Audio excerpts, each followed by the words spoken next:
If you're going to start a series of Mega Drive reviews on a popular video sharing website, then what better place to start than right at the beginning? The console was, of course, as we all know, released on October the 29th, 1988 in Japan, with two games that promised to bring all the fun of the arcade into the home, Space Harrier II and Super Thunder Blade. Sega were famous at the time for their high-performance scaling arcade games. Why, there was Afterburner, Galaxy Force, Outrun, Power Drift, Enduro Racer, Super Hang-On. They popularised the scalar games and then immediately set about running them into the ground mercilessly. The original Space Harrier was, of course, an iconic example, and Thunderblade was one of the most impressive, and both of them were games that the people most definitely wanted in the home. Or at least they thought they wanted in the home. And the Mega Drive, so Sega said, would be able to pull them off. So, well, did it? Let's look at Space Harrier II first, shall we? Space Harrier, on the whole, has stood up better than most of the other scalar games.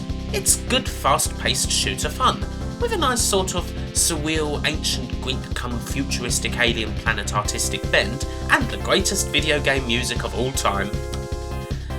It also helps that a lot of the other big scalar games have nowadays been superseded by newer and better renovations. Afterburner and Outrun may be just as legendary in most people's eyes, but they simply can't hang with the slicker polygon-based likes of Afterburner Climax and the brilliant Outrun 2. Unlike these games, Space Harrier has never been given the full update treatment. They've paid tribute to it several times, Bayonetta being one example, and they included an arcade-perfect conversion of it in an entirely different game. But they've never gone all the way like they have with Afterburner and Outrun, and one frankly wonders why the hell they haven't. But this is the closest they came. A Mega Drive only sequel that, if you didn't know any better, you would think was a plain as day conversion of the arcade original. But you, my friend, would be very wrong indeed. On starting the game, things do look promising at first. It looks like little has changed, and we're flying around the screen just as we would have done so many times in those sweaty old arcades. It's a shame that the music isn't the same, but the blow is softened by Legend of Harrier being a very good track as well, firmly in the Sega sound team tradition of heart-pumping synth-based rock and roll. Still, it would definitely be the Andrew Ridgeley to the original music's George Michael. And alas, once you get the Wham comparison going in your head, it sticks and you do start finding faults, the main issue being the choppiness, which we had to get to sooner or later. You see, Sega made a small boo-boo when making the Mega Drive, the machine that promised to bring Sega's super scalar games to the home. They didn't, or weren't able to, include any scaling technology in the system, meaning all of this movement towards the screen has to be done in painstakingly hand-enlarged individual frames and the like. The result isn't exactly fluid. The game does have the illusion of good forward momentum, helped by the usual and now over-familiar trick of the fast-moving Lawnmower Man checkerboard grid. But enemies actually coming towards you are really slow. You have enough time to make a pot of tea before they reach you. It feels quite weird. It's also missing some important things from the original. You don't ride on the back of a dragon in the bonus stages anymore. You're not welcomed into the fantasy zone. There aren't any rugby ball shaped bullets. And there isn't even the promise that many more battle scenes will soon be available. Yeah, sure, it's a sequel. But these things are sacred. Or at least they are now. Having said all that, the game isn't worthless. This was 1988 after all, and there certainly wasn't any home conversion of Space Harrier that could match this for graphical detail. I mean, look at them.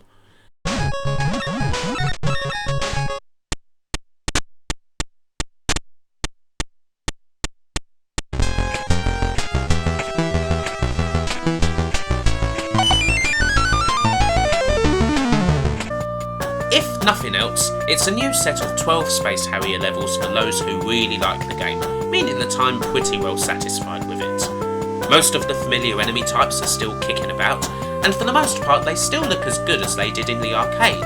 The ships, knights, plastic flower balls, angry wops, they're definitely present and correct.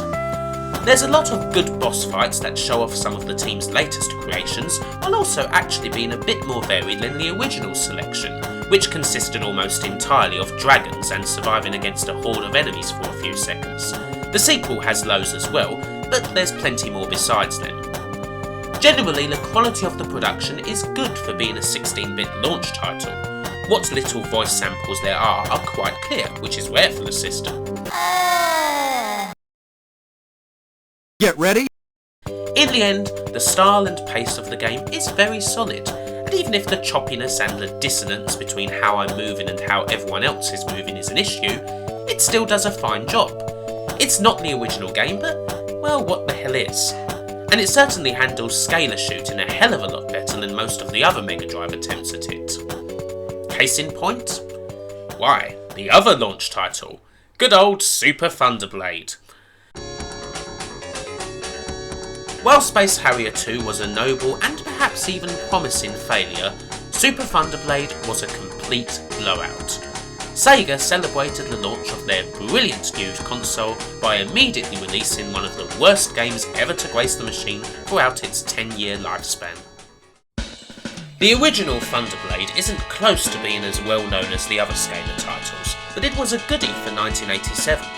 Unlike a lot of the other games, it wasn't so much about speed and more about controlling a weighty helicopter in various ways. It's perhaps most famous for the top-down parts, in which you can zoom right the hell into the screen, backed in your head by a raging Eddie Van Halen dive bomb.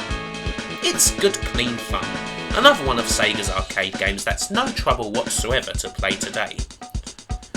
Well, this home conversion features absolutely nothing that made the original good.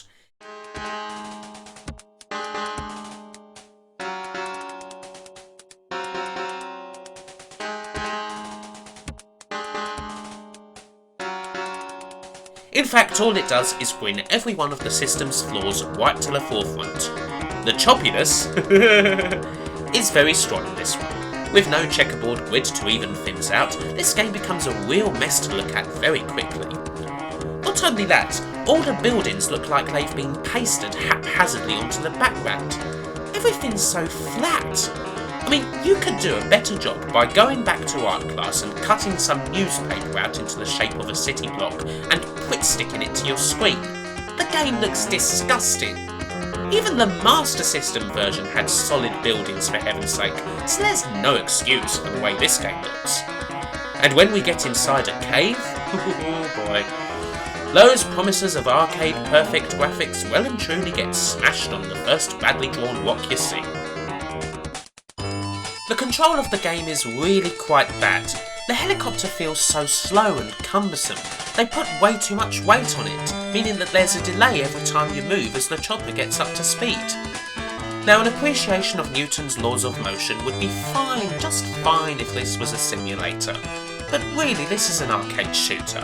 The screen's as busy as Afterburner, and bullets are flying at me at 1,000 miles an hour, and a single bullet spells instant death.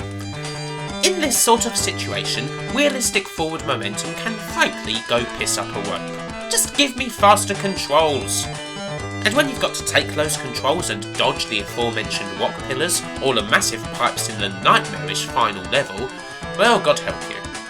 There are only 4 levels, but this game will just beat the hell out of you. It's regarded as one of the tougher games on the system, but it's not at all tough in a good way. It's just a constant fight between terrible controls, questionable collision detection, and endless fast bullets. Oh, and the screen movement that makes your eyes shudder and wince, with graphics that could have been improved upon just a little if a drunkard had just chucked up on the code. Also, aside from the bullets and missiles at your disposal, you can also slow your ship down to a stop if needs be. This could theoretically help you get past those pipes and pillars, but did you forget about the bullets? Just ignore the B button. Stopping the chopper in the middle of a raging battlefield with hundreds of guns trained at you specifically is, as you might have guessed, suicidal. Also disappointingly, the game is pretty much incomplete. Those brilliant top-down sections from the arcade original have been totally neutered. The replacement is odd. You can't zoom in or out, which, well, might be for the best, because God knows what that would have looked like. You don't have any display of score or anything at all, and you're trying to throw missiles down at targets. Frankly, it looks like an unfinished game, like they forgot to put in the score or your lives or anything at all, really. It's hard to dodge anything, and even harder to actually hit something, and doing both at the same time? Forget about it. Really though, it's the least of the game's worries. It's just a mess that is nowhere near the arcade game. I mean, the freaking Spectrum could have probably done a similarly accurate job, and indeed I'm pretty sure it did. And they had the nerve to call it Super Thunderblade. This might just be the kin of games that has an unconvincing super prefix, and the Super Nintendo hadn't even been released yet. Despite the fact that the game is clearly a complete load of arse, you can play Super Thunderblade on near enough every Mega Drive retro collection. You can even download it on Steam, or play it on your Xbox 360. Why you would do these things, well, I have no idea, and why Sega would continue to try and keep such a grey, hopeless misery and abject failure in gamers' memories is beyond me completely. But I do have a pet theory that the guy who made this game ultimately rose to the top of the company, and as such he has deluded himself into thinking that the game was a massive success and the greatest thing the company has ever produced. I mean, that's the only logical reason. After all, we all know that in business the spunk does tend to rise to the top, therefore it must be true, mustn't it? Mind you, having said all of this for a few minutes, the music's not too bad. It's fine, it's okay.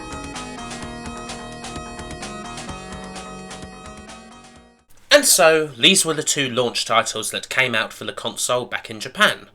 When the console finally headed way out west, the Americans got these two games plus a couple more, including Uber Kitschy Grecian Power Armor Altered Beast, Last Battle, which was Altered Beast's loving companion in Dreary Man Punching, the not brilliant yet but soon will be Thunder Force 2, and the early retirement bound behind the times platformer Alex Kidd in the Enchanted Castle. Oh, and Tommy the Sword of Baseball, which may actually have been the best game of the bunch. As a launch, it wasn't the best. But looking at the Japanese launch, well, things could have been worse. It's rather odd. It's almost as if Sega treated the launch as a guide to the people who'd be programming on the console, showing everyone something reasonably close to how you should do it, as well as how you absolutely should never do it. Perhaps that was their intention. We shall never know.